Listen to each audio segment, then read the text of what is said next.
Bien, tenemos al doctor Hanna. Doctor, buen día. La doctora Jenny Gómez está aquí también. Buenos días, buenos días. Triste el día de hoy, el día del nacimiento de Juan Pablo Duarte, el verdadero y único padre de la patria.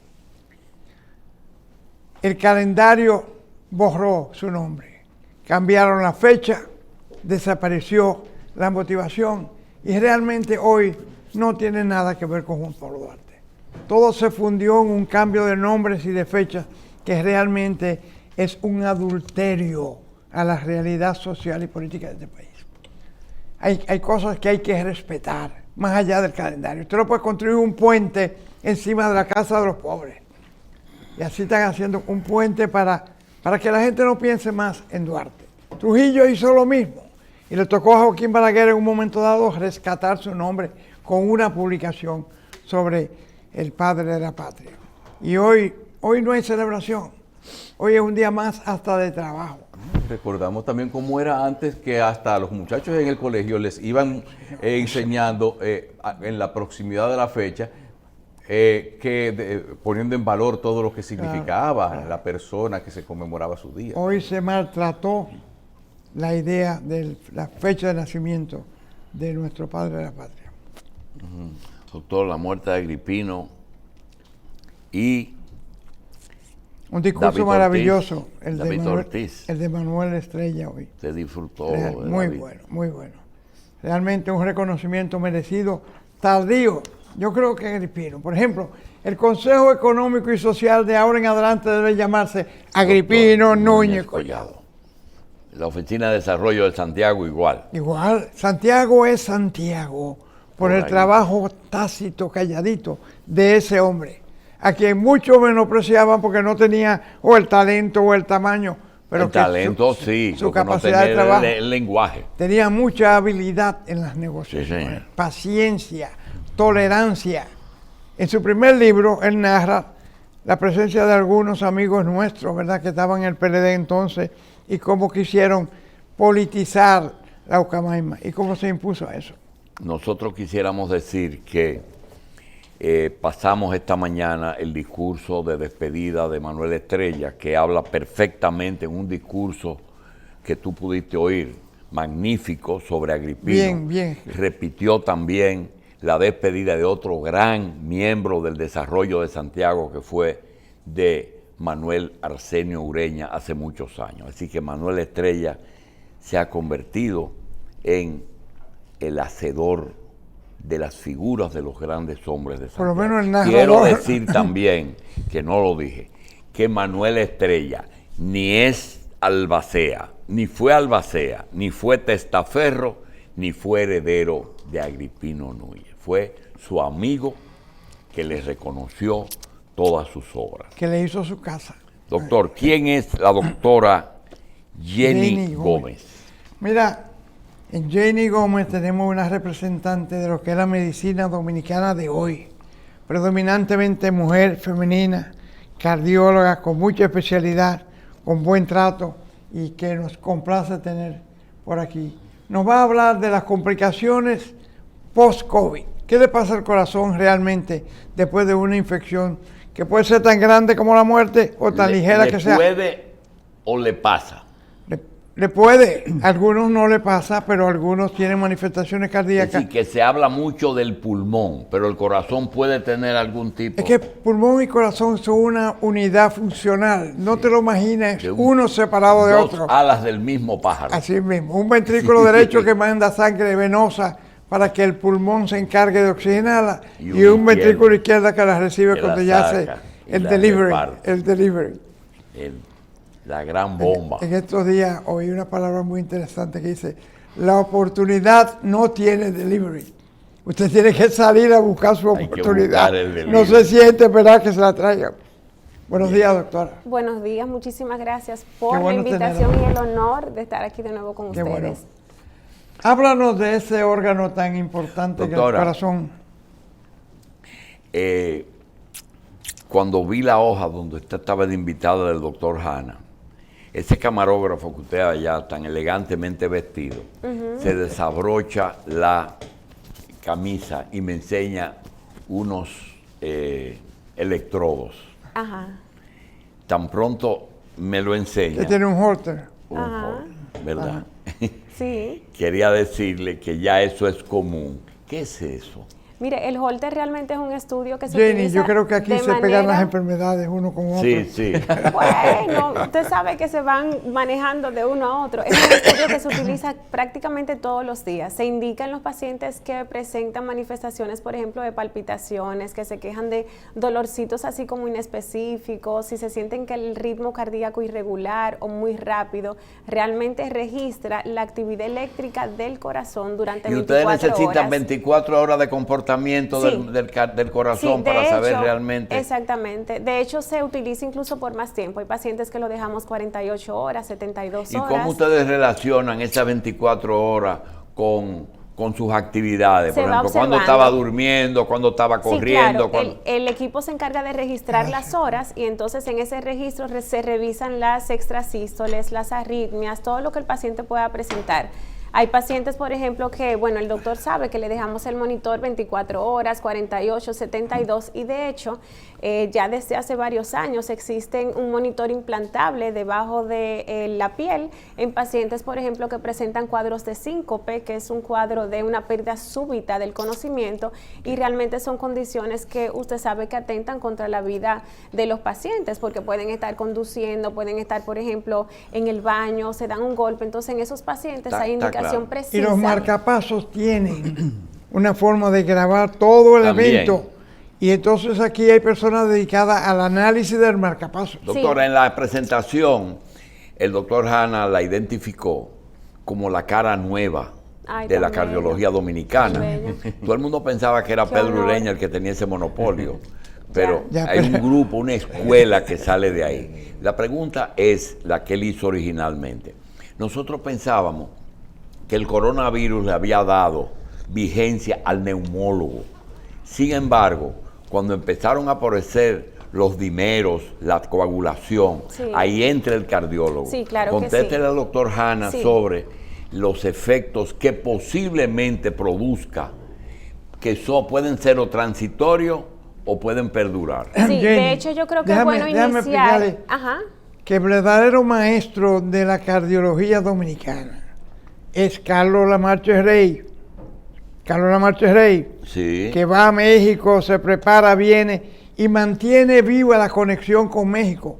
Él es el que manda a la mayoría de los residentes de cardiología del Hospital Gautier, del Instituto de Cardiología, a México, es el doctor Lamarche Rey, que hoy está en su casa tranquilito y a quien nosotros recordamos con mucho, mucho grado. Sí, por supuesto que sí. Mire, para explicar un poquito la pregunta que me hicieron inicialmente, es bueno reconocer que el COVID es una enfermedad que yo le digo protrombótica y el doctor sabe por qué. O sea, el COVID es una afección viral que produce un estado inflamatorio general a nivel de todo el cuerpo.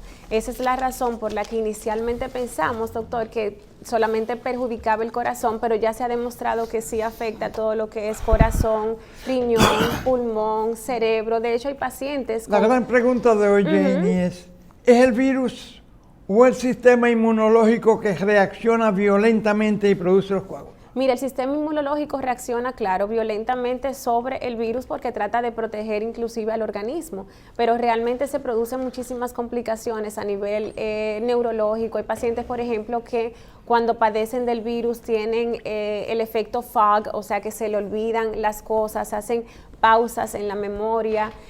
Tenemos, por ejemplo, en el caso del corazón, crónica. Sí, claro, todo lo que se conoce descrito, la dificultad respiratoria, la fatiga, dolor de cabeza, a nivel de los músculos, dolor en las articulaciones de las piernas, y de hecho hay pacientes que tienen dificultad hasta para caminar, por ejemplo, 5 pasos o 10 pasos, subir escaleras. A nivel del corazón, inicialmente cuando salió las publicaciones internacionales con relación al virus, se habló de la miocarditis, usted se acuerda de eso, que es una inflamación del músculo miocárdico. O sea que realmente el COVID no es tan leve. ¿Cómo se detecta la miocarditis? ¿Cómo se detecta? Claro, primero los síntomas, los pacientes presentan síntomas de fatiga, de cansancio, normalmente son síntomas de un corazón insuficiente, edema de miembros inferiores, y luego hacemos el diagnóstico con estudios que nos ayudan, como el ecocardiograma electrocardiograma, que es una sonografía, básicamente el corazón, donde se observan el músculo cardíaco, las válvulas, pero para diagnosticar efectivamente la miocarditis necesitamos una resonancia cardíaca donde se proyecta allí un estado inflamatorio de lo que es el músculo cardíaco. ¿Las troponinas y demás se afectan en las miocarditis? Sí, se elevan las troponinas, que para que las personas que nos están viendo sepan, son marcadores de afectación del músculo cardíaco efectivamente. Doctora, sí. En el año 59, a finales, momento en que yo entré al Gautier, el doctor Hanna se preparaba para viajar a Estados Unidos en el 60. El tema vacunación se limitaba a una tarjeta para viajar que te decía cuáles eran tus vacunas para aquellos países que exigían viruela o varicela. Viruela.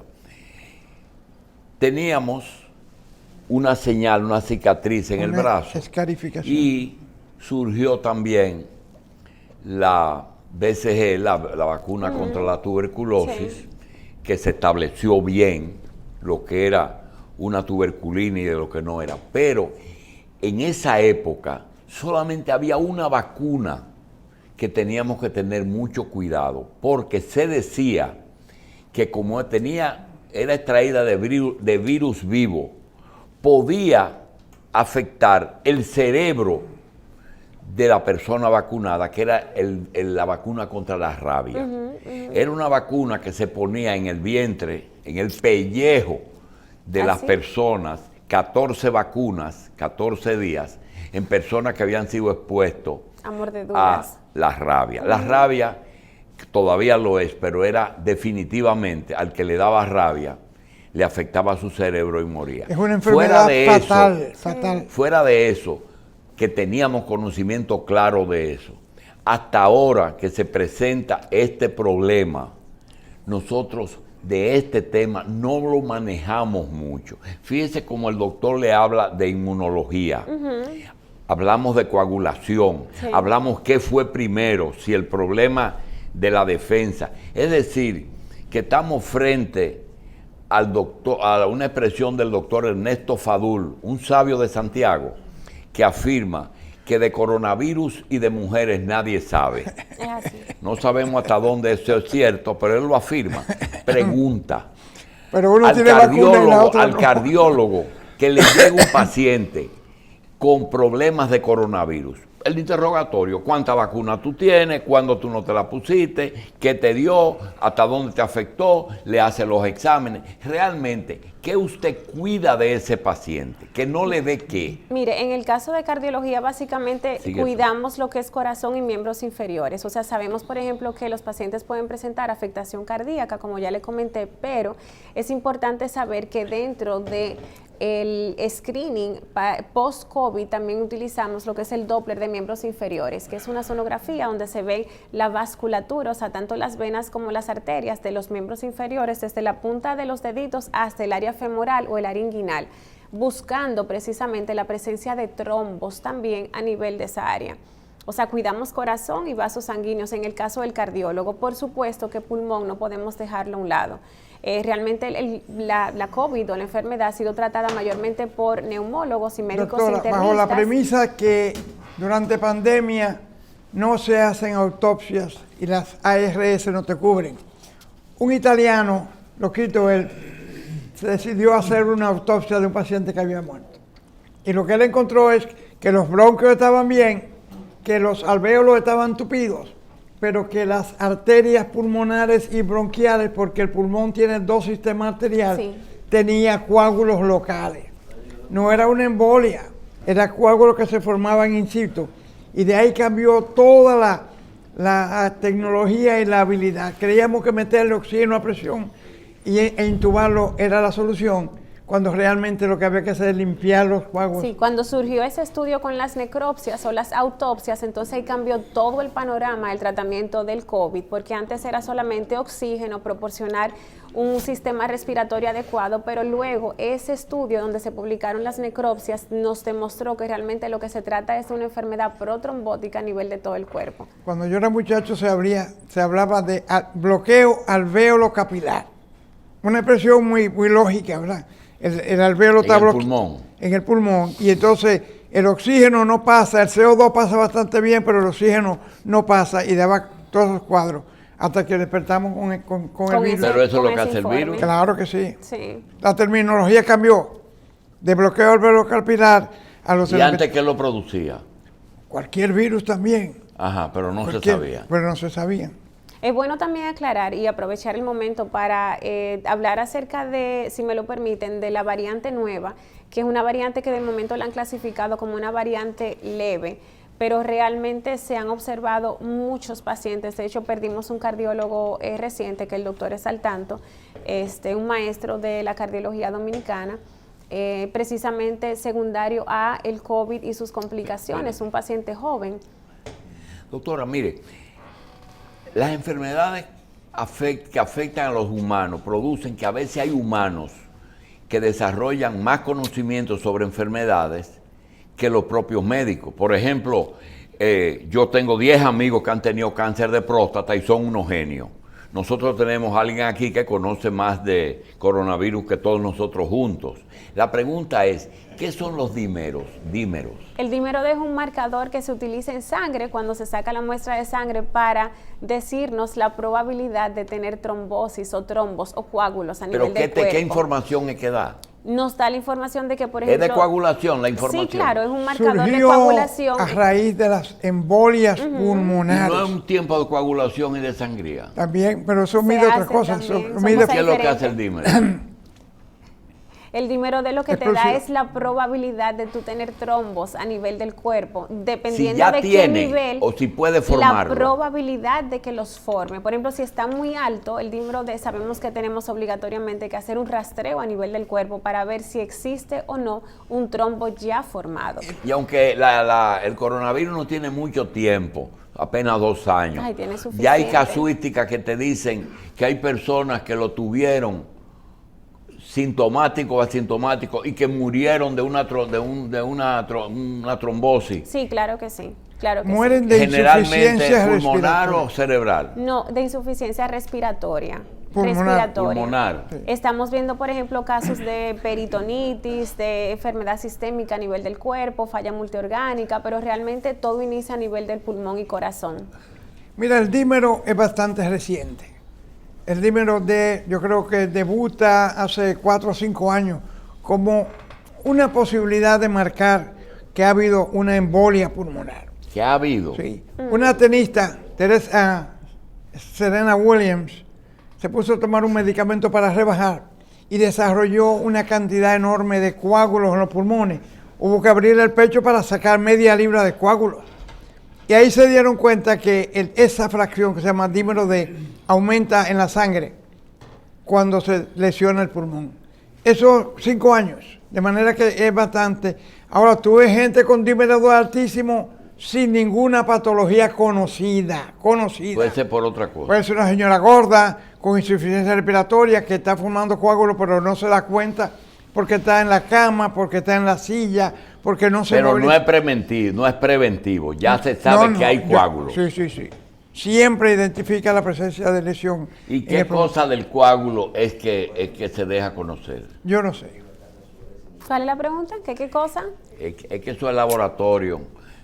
Sería un No, ¿Qué mire, parte, no, qué ahí parte no hay- del no pulmón? existe, o ¿Qué sea, no parte- existe complicación. ¿Qué información es que le manda ¿Qué Yo parte le del digo- el pulmón coágulo? produce Porque Claro, el coágulo lo es primero- sangre, ¿verdad? Claro, no, o sea, lo primero es saber que el dímero D es un marcador de coagulación, ¿verdad? Nos dice si la posibilidad de que hayan coágulos a veces no existen y no es específico del pulmón, o sea, el coágulo pudiera estar, sí existe en cualquier parte del cuerpo. Lo que pasa es que De hecho, el dímero D se utiliza en muchísimas cosas, en insuficiencia cardíaca, en pacientes con obesidad, en pacientes embarazadas, o sea, no solamente en el COVID.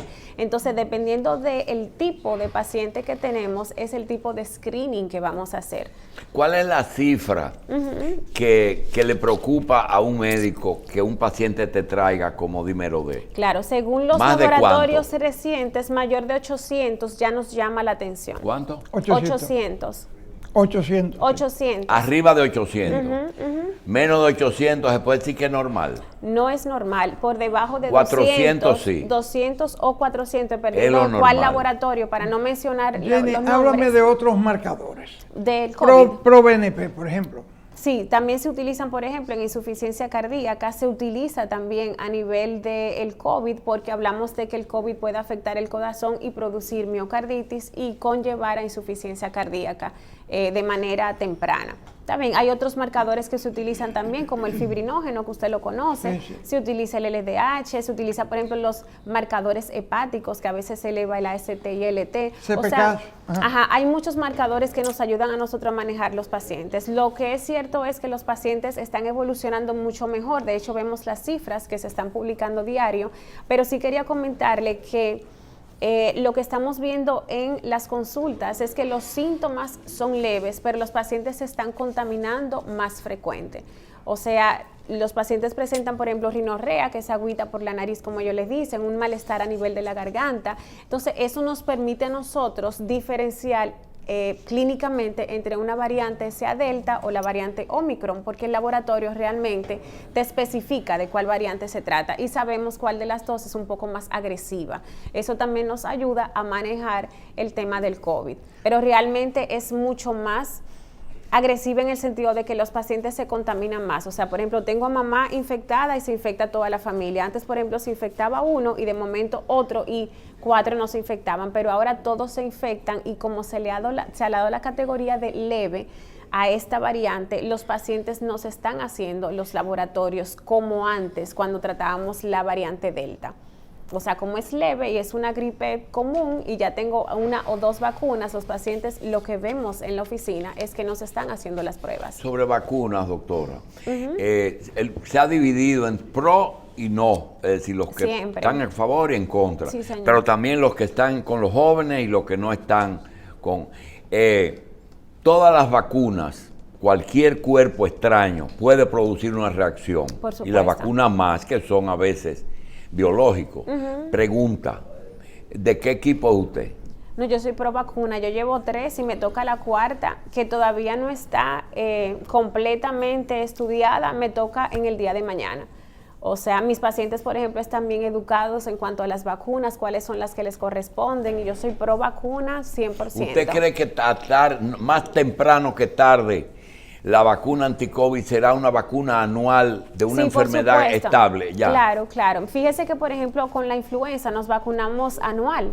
Entonces yo pienso que sí, que llegará un momento donde será quizás una vacuna anual. De hecho, se sabe y se recomienda que esperemos de 5 a 6 meses entre la segunda dosis y la tercera y luego la 4ª, precisamente porque se ha demostrado que los anticuerpos, que son la defensa del cuerpo, ya al 6º mes van disminuyendo y esa es la razón por la que no solicitan Pero si el es refuerzo. la misma vacuna para varias cepas o para varias, ¿por qué la del SARS no nos sirvió? Bueno, realmente las vacunas no todas cubren todas las variantes. Por ejemplo, la variante Omicron no está cubierta por ninguna vacuna hasta la fecha. Y eso es bueno saberlo. Por ejemplo, las primeras 2 vacunas no cubrían contra la variante Delta, la tercera sí cubre contra la variante Delta. O sea que hemos ido evolucionando al paso y todos los días salen cosas nuevas. Lo que sí yo creo que terminado efecto de la vacuna surgirá una molécula química para matar el virus antes de que infecte a la gente. Un antibiótico. Sí. Un antiviral. O sea, una tableta. Él dice, están estudiando, sí, claro, ciertamente sí, una molécula, o sea, una pastilla. Hay que parar la infección a la contaminación, no antes de que llegue al pulmón. Y la vacuna lo que ha hecho es que modifica un poco la reacción. Es decir, lo que ocurre con el virus a nivel de nasal y bucal podría llegarse a tener un medicamento. efecto ya sistémico, es decir, que Sí. no va a tener pulmón ni Es va a un tener... virus, pero mira, el virus del herpes, el herpes simple y el herpes zóster tiene su antibiótico en el mercado hace 10 años, la ciclovir, que es muy efectivo, de manera que basado en eso mismo puede haber medicamentos que modifiquen la conducta del virus en el cuerpo. Con relación Doctora. a ese comentario que usted hizo, es importante resaltar que a pesar de que los síntomas son leves, tenemos pacientes que son pacientes de alto riesgo. A pesar de que el Omicron lo han catalogado como leve, o sea, los pacientes hipertensos, diabéticos, los que están recibiendo, por ejemplo, quimioterapia, las pacientes embarazadas, son pacientes de alto riesgo para presentar complicaciones con la variante que estamos trabajando Bien. ahora. Pero esos Doctora. pacientes con cualquier virus, hasta el virus de la gripe, puede terminar en una complicación Por seria. supuesto. Claro. Sí, señor. Doctora. Dígame. 2022, doctora Jenny Gómez. Jamie Gómez. 1960, doctor Hanna. Es decir, tenemos 80, 60 y 20, 80. 80. Y usted... Pero ese eres tú que reciente. tiene 80. ¿Qué pregunta, doctora? Pregunta. Sí.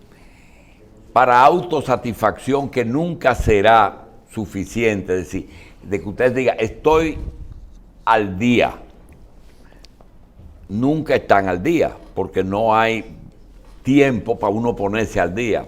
Pero tanto el doctor Hanna, que se ha mantenido en la medida que ha podido al día, o usted, le ha costado mucho trabajo, tiempo.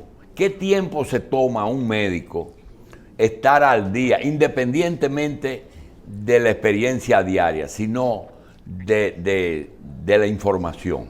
Doctor, usted. Mira, lo que antes te tomaba una hora leer un artículo completo publicado por yo no sé quién, Sí. en yo no sé qué journal o libro.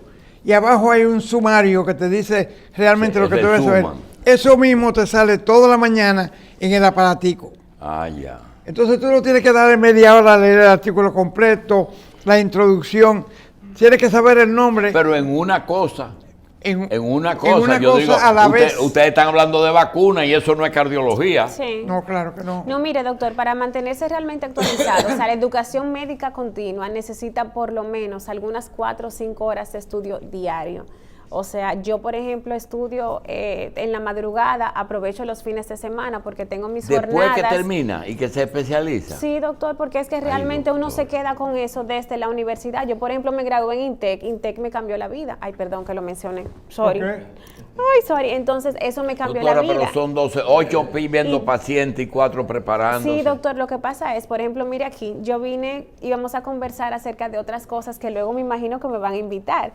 Me vienen con la sorpresa de que se necesita conversar de COVID. O sea, yo necesito no solamente saber del corazón, porque yo veo al paciente como un todo. Yo lo veo desde la punta de la cabeza hasta los pies. Hay que leer de todo, embarazadas, temas de próstata, pacientes con temas con gastroenterología, cáncer de colon. O sea, tenemos Sí, que pero estar después viene otra actualizados. cosa, doctora. Cuéntame. Y es, cuando usted tiene un paciente y el paciente viene y te dice, mira, yo estoy tomando, como el caso que yo lo viví en el año 80 por ahí, estoy Sí. tomando Persantín.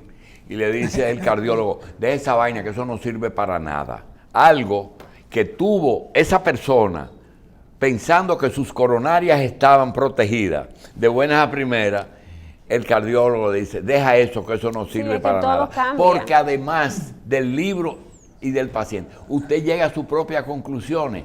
Tiene muchos casos en que usted toma sus medidas de acuerdo a sus experiencias. Claro que sí. Mire, por ejemplo, el caso de la aspirina. La aspirina es un medicamento que lo recomendaban todos los días y a todos los pacientes por encima de 45 o 50 años. Ya sale un estudio que si el paciente no tiene una indicación adecuada para la aspirina y lo toma a diario, eso puede desencadenar a largo plazo insuficiencia cardíaca. O sea, están desmontándonos las cosas con las que nosotros nos graduamos hace muchos años. O sea, que hay que estudiar, doctor. Doctora, hay una parte de eso que es la comercialización. Sí.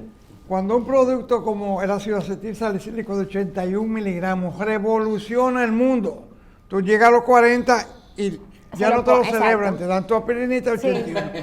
Entonces surge el mercado de cuál es mejor, si el antiagregante plaquetario o el anticoagulante o no hacer nada, dieta y ejercicio. Todo eso es parte de un proceso que se llama business, que es el negocio Sí. de los medicamentos. Sí, pero por ejemplo te dicen a ti, de los medicamentos que estás tomando, esa aspirina no la dejes de tomar, pero el antihipertensivo, el que te toma en la noche, sáltalo un día o que otro a la semana. Eso no puede. se usa, no se usa. Así no funcionan los antihipertensivos. En antihipertensivo no. No, Lo que pasa es que interdiario. el no. mercado, la cajita trae 28. Sí, Sí. claro, porque es un negocio. Entonces, es justo lo que estamos hablando. Quiere decir que hay 2 días Hay que, 2 días que la cajita sugiere que nada más que no lo tome 2 días. Así. O tienes que Y, comprarlo y el otro antes. tiene 14 también. así, menos. Doctora, se habla a veces, usted en su consulta no se encuentra Sí. usted de vez en cuando con gente que llega que dice, después que le dio el COVID, el corazón de él no ha vuelto a ser el mismo. Sí, por supuesto. Entonces, explíquenos a qué se debe, si eso es tan real como mucha gente lo dice y a qué se debe. Mira, ellos realmente llegan a la consulta diciendo que tienen fatiga, que no se sienten igual, que no están durmiendo bien, y realmente eso se debe a la afectación del pulmón y luego el corazón normalmente. O sea, hay una afectación pulmonar importante, a pesar de que la enfermedad es leve. Por ejemplo, se ha demostrado que los pacientes asintomáticos, hay un 85% de ellos que tienen afectación pulmonar sin presentar síntomas. Doctora, Y a los dos, a culpan a la mascarilla, a usted y al doctor Hanna, Sí. el médico tiene que tener un acto de fe frente a lo que le trae el visitador. No, Doctor, no. La jamás. fe no llega tan lejos. pero por ejemplo, yo he visto que hay pacientes que toman 3 productos para la hipertensión arterial. ¿Por qué si la enfermedad es una, los medicamentos son 3? Y son más a veces, doctor. O sea, hay pacientes que son de difícil manejo. Yo tengo pacientes, por ejemplo, con 5 antihipertensivos en dosis máximas. O sea, hay pacientes con estenosis de la arteria renal y otras condiciones. Yo tuve, por ejemplo, en el día de ayer, un paciente con una disección aórtica, una clasificación interesante, y ese lo tengo con 5 medicamentos en dosis tope. O sea, hay pacientes que ameritan obligatoriamente la combinación de varios medicamentos porque 1, 2 o 3 no son suficientes. Para esos ¿Y pacientes... cuándo tú vas a operar a esa señora? Ya, está listo, doctor. Percutáneo se resolvió. Tiene una obstrucción de un 85% en miembros inferiores y se va a resolver percutáneo también. Doctora, ¿cuántos años le dio extra la cirugía de corazón al ser humano? ¿Cuántos años más vive el hombre después de la cirugía de corazón? No, vive de manera indefinida, realmente ¿Cuánto? indefinido. Yo le voy a comentar. Se sabe, por ejemplo, que cuando reparamos las arterias del corazón mediante una cirugía que se llama bypass aortocoronario, en el caso, por ejemplo, de los pacientes hipertensos, pueden vivir de manera indefinida con su seguimiento del cardiólogo. En el caso de los diabéticos es distinto. Como los diabéticos tienen una enfermedad que de hecho es inflamatoria, se pega todo lo que pasa por ahí, calcio, colesterol, y en ellos el bypass puede durar de 12 a 15 años. De igual forma, cuando se obstruye ese bypass, si se obstruye, puede volverse a recanalizar de manera percutánea con stents. O sea que la medicina está muy moderna. Por eso realmente yo trabajo mucho con la parte de prevención, porque fíjese lo que el doctor cordialmente me preguntó, que cuándo vamos a operar ese paciente. Antes abríamos ese paciente para poder resolver esa disección aórtica. Hoy se le coloca una prótesis costosísima, por cierto, que se manda a hacer Bien. fuera, y con eso se resuelve. Doctor, desde que yo tengo uso de razón, Sí. Lo que pasa, Julio, es- le dicen diabetes, sal, obesidad y alcohol. No lo utilices, no lo uses, cuídate de esas 4 cosas. Todavía hoy están vigentes. Se te quedó Y el tabaco. cigarrillo. Y ahora, sedentarismo es un equivalente al cigarrillo. El estar sentado todo el día. 5. Ajá. Mire, no son más realmente, o sea, está el sedentarismo, el fumar no es negociable. Por ejemplo, con el cardiólogo no podemos negociar el fumar.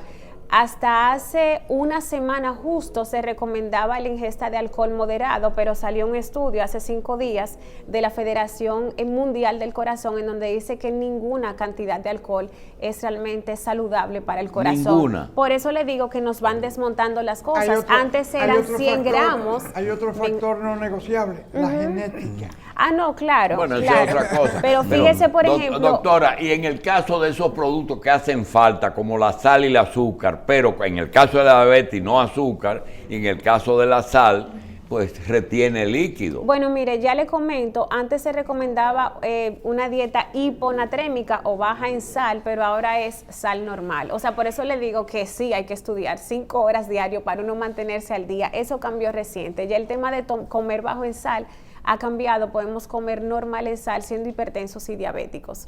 Algo muy importante que quizás no sabemos es que la artritis reumatoidea ha entrado a ser un factor de riesgo para enfermedad cardiovascular que tampoco estaba en las guías. Tanto en la recomendación a un procedimiento, hasta un cateterismo o la genética que dice el doctor, Sí.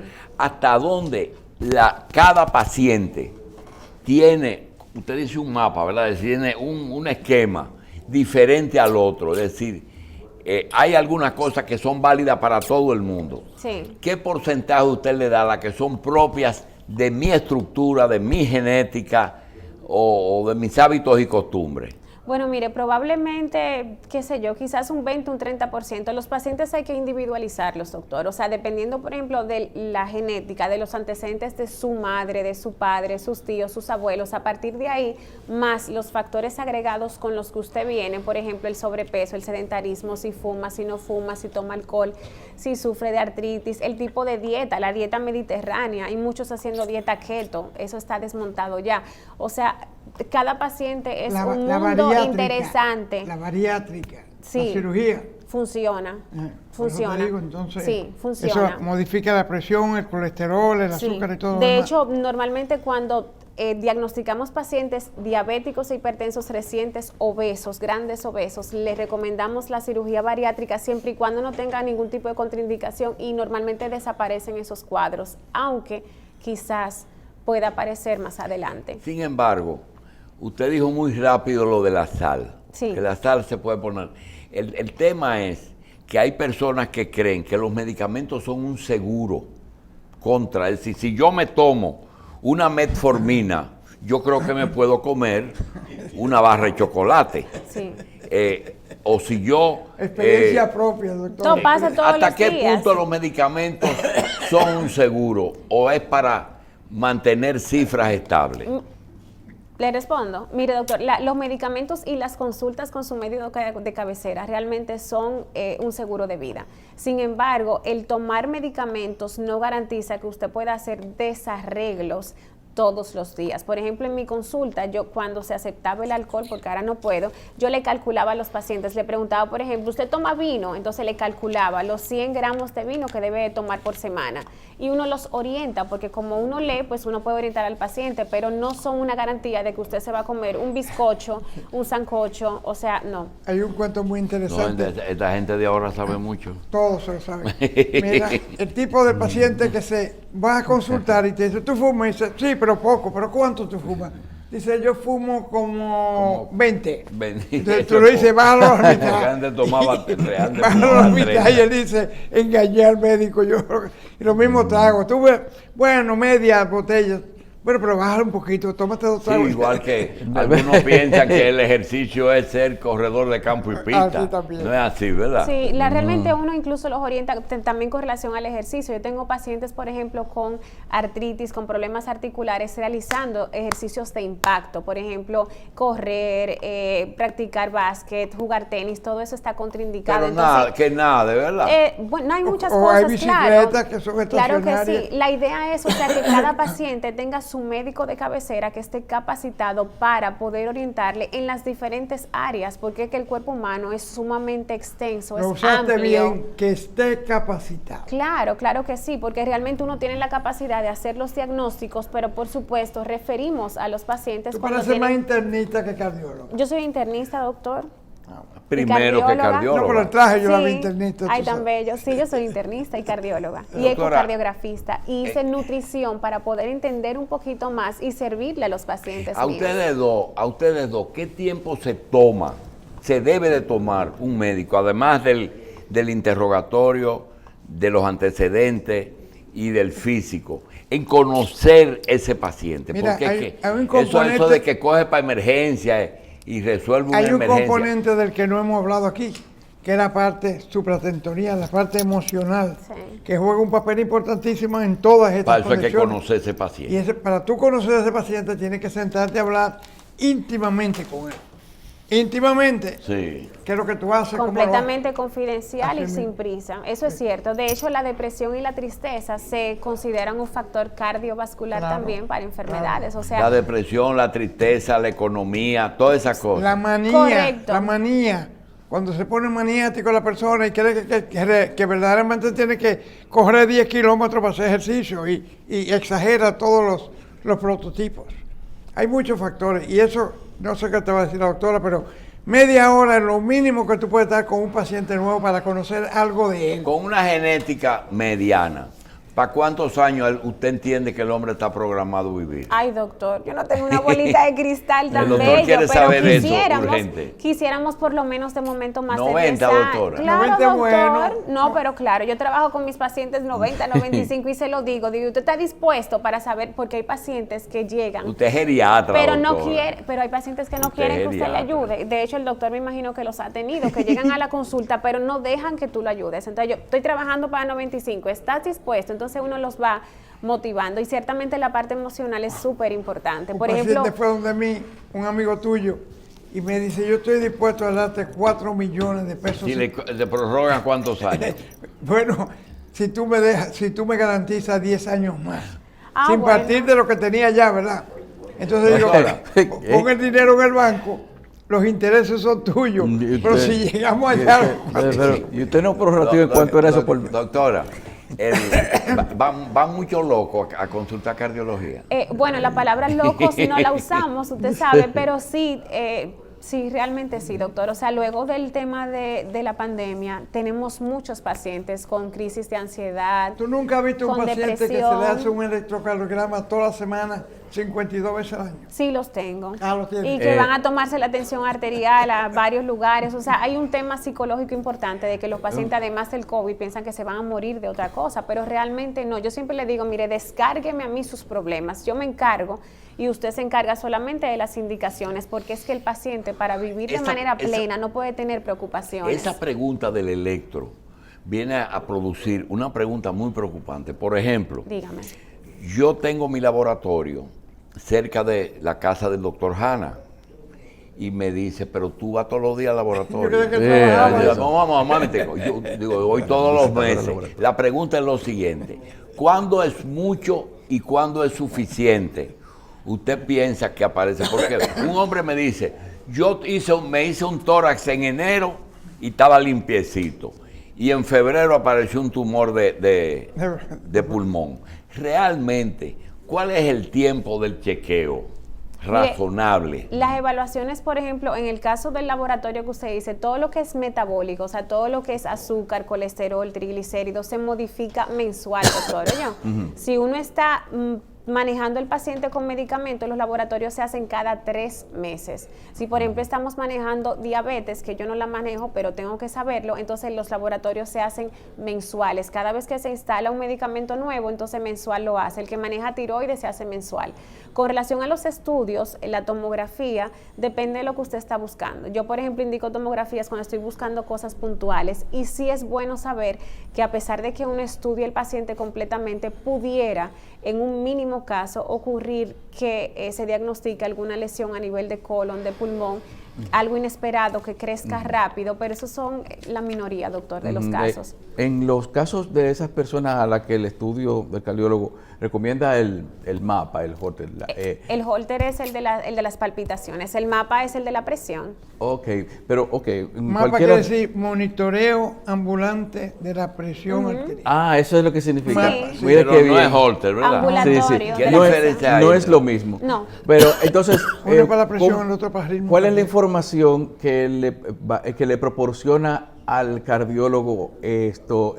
Y si debe compararlo, por ejemplo, en caso de lo que es una monitorización con lo que son los hábitos del día, de preguntarle al paciente, y este salto aquí, ¿qué fue lo que usted hizo Sí, hasta pero ahora? por Sí. supuesto, claro, lo hacemos diario. Mira, el mapa, que es el monitor de la presión, lo que entiendo que me estás preguntando, Sí. te monitoriza 24 horas. Entonces, cuando recibimos el estudio, ese es un estudio que no es dependiente del operador, como por ejemplo el eco, que depende mucho de la experiencia del médico que lo está haciendo. O sea, ese estudio estudio se hace y cuando estamos en la oficina revisamos las horas y vemos los picos de hipertensión arterial que tiene el paciente. A mí, por ejemplo, me encanta, lo utilizo muchísimo porque me permite diagnosticar presiones elevadas, especialmente en el horario nocturno, que es donde los pacientes hacen eventos, en el contexto de un paciente que no tiene síntomas. No sé si me entiendes. O sea, hay pacientes hipertensos que son el 42% que no saben que son hipertensos y no tienen síntomas, según la Organización Mundial de la Salud.